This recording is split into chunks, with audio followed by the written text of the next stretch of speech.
penyandang disabilitas berdasarkan hasil dari Badan Pusat Statistik tahun 2018 mencapai 21,8 juta jiwa. How about now? Well, sayang sekali data untuk teman-teman penyandang disabilitas ternyata masih jauh dari kata akurat. Mantan Dirjen Perlindungan dan Jaminan Sosial Kementerian Sosial, Hari Hikmat, pada tahun 2020 pun mengakuinya. Itu mungkin jadi salah satu alasan kenapa saat ini Mensos melakukan berbagai macam bersih data untuk kalkulasi ulang. Jangan sampai dana besar terbengkalai. Atau malah jadi lauk pauk untuk meja makan sendiri. Banyak orang terdampak yang harus bersusah hati selama 2 tahun belakangan ini. Salah satunya adalah teman-teman berkebutuhan khusus. Kebayangkan betapa susahnya mereka menjalani hari demi hari. Untungnya, Tri Risma hari ini memberikan anggaran yang lumayan gede untuk penyandang disabilitas di Indonesia. Nggak tanggung-tanggung, 400 miliar. Banyak loh, duit semua itu. Gede kan? Gede lah, masa enggak? Ya, kalau urusan gede atau enggak itu kan sebenarnya tergantung sudut pandang aja. Ya jelas, kalau niatnya emang bantu, cari tahu dulu apa yang diperlukan. Jangan sampai nih ya, menyamaratakan setiap kebutuhan. Ayo, kamu harus bisa. Kamu harus menggunakan indera semua yang diberikan Tuhan kepada kamu. Kamu harus bisa. Ya, kalau kamu percaya, kamu akan bisa melakukannya, kamu akan juara. Percaya sama ibu. Ayo, percaya sama ibu, kamu akan juara. Menang kamu, Nak. Gimana? Menang, lawannya begini.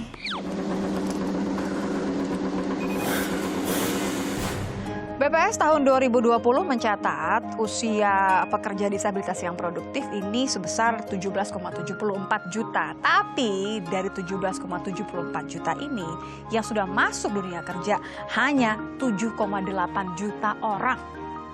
Disclaimer-nya sih, Menaker menilai hal ini disebabkan karena banyaknya pekerja disabilitas yang takut, mundur, nggak jadi kerja. Tapi harus diakui bahwa sarana bagi saudara-saudara kita ini seringkali tidak mencukupi. Yang lebih parah nih, malah sekarang ada diskriminasi. I mean, come on! Janganlah buat kebijakan yang menyusahkan orang-orang yang membutuhkan. Please! Masih ingat kan? Bunyi sila terakhir dasar negara kita.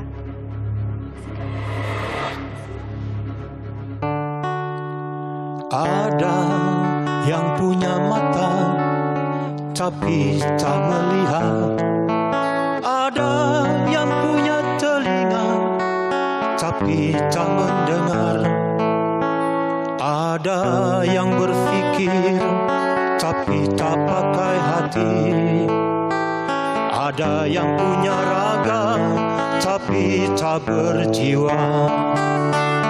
Oh, kasih sayang, bahwa kita harus saling tolong, bahwa kita harus saling membantu, saling menguatkan dan berbagi.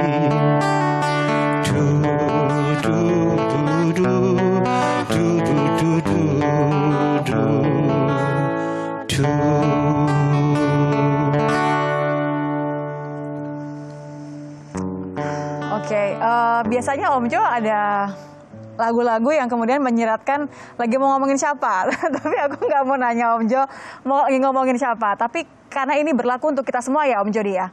Ini berlaku untuk kita semua, seharusnya kita memiliki indera yang semuanya digunakan nggak pakai tapi. Supaya kita disebut orang yang bersyukur, maka kita harus memanfaatkan itu semua untuk kebaikan umat manusia. Oke. Kali ini spesial sekali untuk Nitya membahas sesuatu yang Nitya belum banyak tahu, tapi Nitya ingin lebih banyak paham dan ingin berharap bahwa lebih banyak orang lagi yang bisa paham. Untuk itu akan ada kondisi khusus yang diberlakukan untuk kondisi hari ini. Yang pertama adalah Nitya tidak menggunakan masker, tapi menggunakan face shield karena masih dalam protokol kesehatan ketat ya.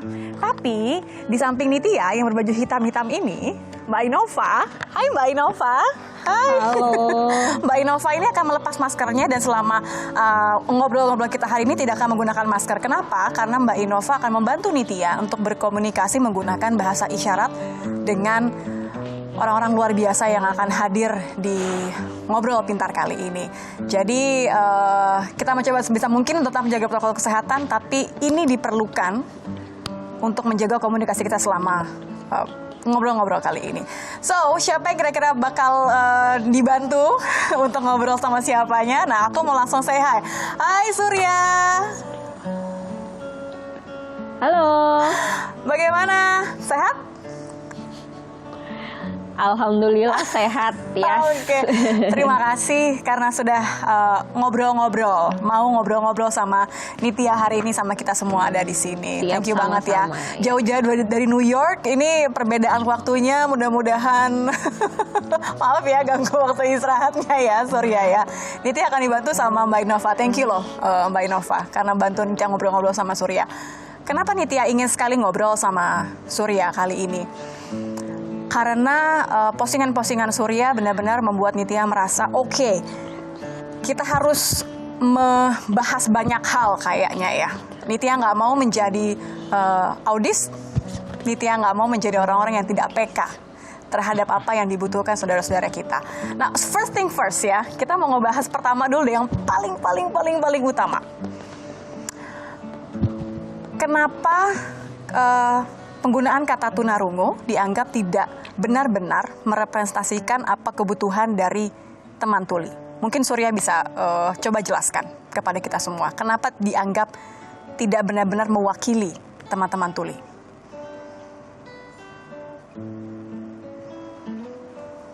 Ya, baik. Terima kasih kesempatannya untuk bincang-bincang hari ini. Jadi pertama saya lihat dari sejarah dulu. Dulu sekitar 1881 organisasi dunia bernama WFD, dari satu organisasi yaitu World Federation of the Deaf, begitu WFD. Di sana ada perdebatan mengenai penggunaan kata HI. Maksudnya adalah hearing impaired, ya. Jadi dulu sebelum di 1881 ini, dokter dan para guru berpikir bahwa sebetulnya ya sama saja, tidak ada perbedaan begitu. Oke.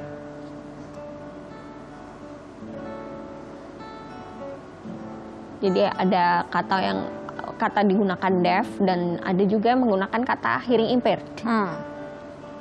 Seperti tunarungu dan tuli berarti ya? Tapi dari kelompok yang menggunakan hearing impaired dan dengan kelompok yang menggunakan kata deaf, ada perbedaan budaya di sini. Jadi dari deaf ini, tuli menyatakan bahwa bahasa isyarat adalah bahasa komunikasi yang utama.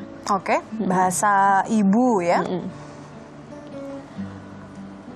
Jadi tetapi pada saat itu memang ada hambatan untuk juru bahasa.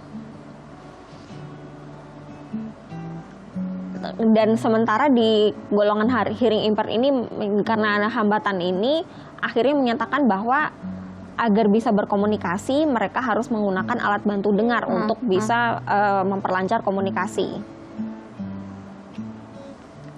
Nah, sampai sekarang masih digunakan begitu. Tunarungu dan hearing impaired ini masih digunakan. Tapi kan sebetulnya kondisi setiap orang kan berbeda-beda. Betul. Ya, ada yang tuli total, ada yang tuli separuh, dan setiap kondisi tidak bisa disamakan antara satu sama lainnya. Berarti sebenarnya penggunaan alat bantu dengar seperti yang Surya juga unggah, ada kemudian perwakilan pemerintah, saya langsung sebut saja Menteri Sosial, yang menekankan bahwa harus menggunakan alat bantu dengar terlebih dahulu. Ini kemudian menjadi sesuatu yang sebenarnya bukan solusi. Iya, bukan. Alat bantu dengar itu, misalnya anak tuli dari lahir atau orang dengar yang lama-kelamaan mengalami penurunan frekuensi pendengaran. Tapi kan tidak seperti kacamata ya, misalnya kesulitan ini ada rabun begitu pakai kacamata lalu membantu penglihatannya ya. Tapi kan kemampuan orang pendengaran, setiap orang kemampuannya berbeda-beda. Ya, ada desibelnya masing-masing dari kategorinya. Ada yang desibelnya berat, kategori berat, dan ada juga kategori yang sedang dan juga ringan begitu. Ada juga yang menggunakan ABD jadi bisa membantu, itu silakan saja pilihannya masing-masing. Tapi tidak berarti lalu harus dipaksakan ke semua orang begitu. Maka dari itu yang harus difokuskan apa? Yaitu meningkatkan kemampuan berbahasa isyarat dan juga kemampuan bahasa tulis. Karena juga kemampuan setiap orang dalam berkomunikasi kan berbeda-beda.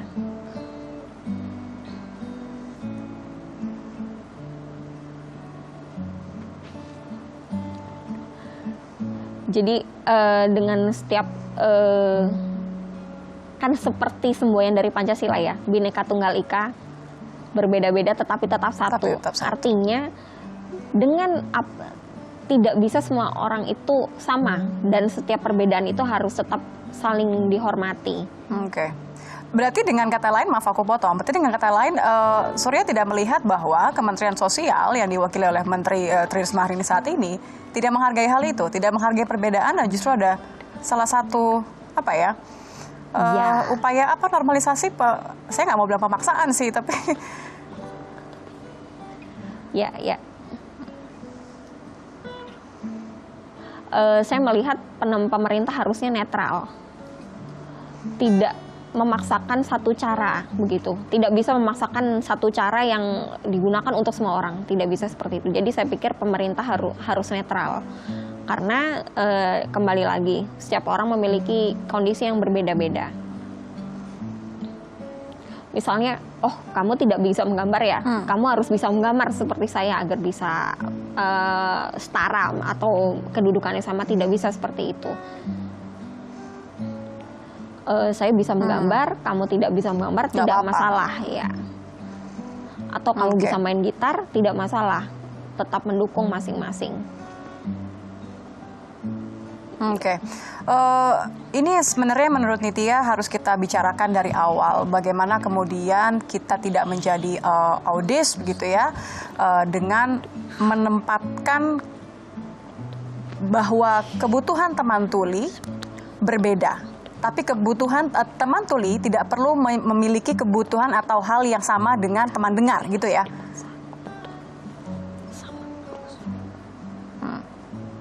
Iya. Sebetulnya ketika melihat situasi antara teman tuli dan dengar, kemampuannya sama. Hanya saja cara komunikasinya saja yang berbeda. Nah, mungkin ketika teman dengar bisa berbahasa isyarat, tidak ada masalah begitu.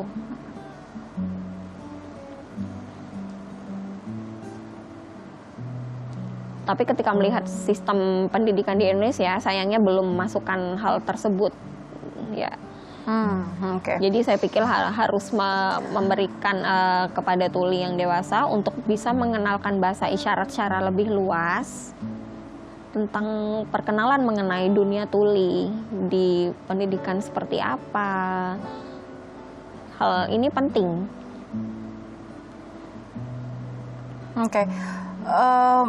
Atau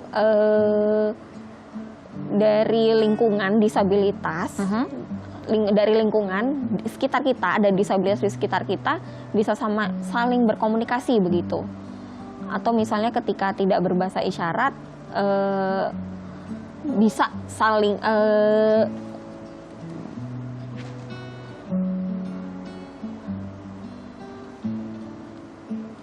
karena ada anggapan seperti ini, kalau tidak bisa berbahasa isyarat juga berarti dia seorang disabilitas begitu. Karena itu yang harusnya menjadi anggapan begitu ya. Jadi sama-sama ada ya saling berbalik, saling timbal balik seperti itu. Oke.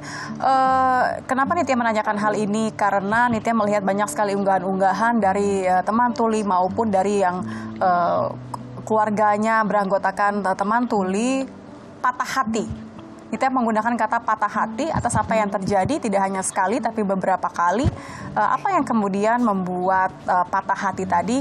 Usai jeda, Surya nggak akan sendirian, Nitya akan undang satu orang lagi, kita akan dengar bagaimana perasaan mereka mengenai apa yang terjadi kemarin. Usai jeda. Bu Risma itu bilang harus berbicara, harus menggunakan alat bantu dengar. Nah, di situ saya merasa tidak nyaman begitu.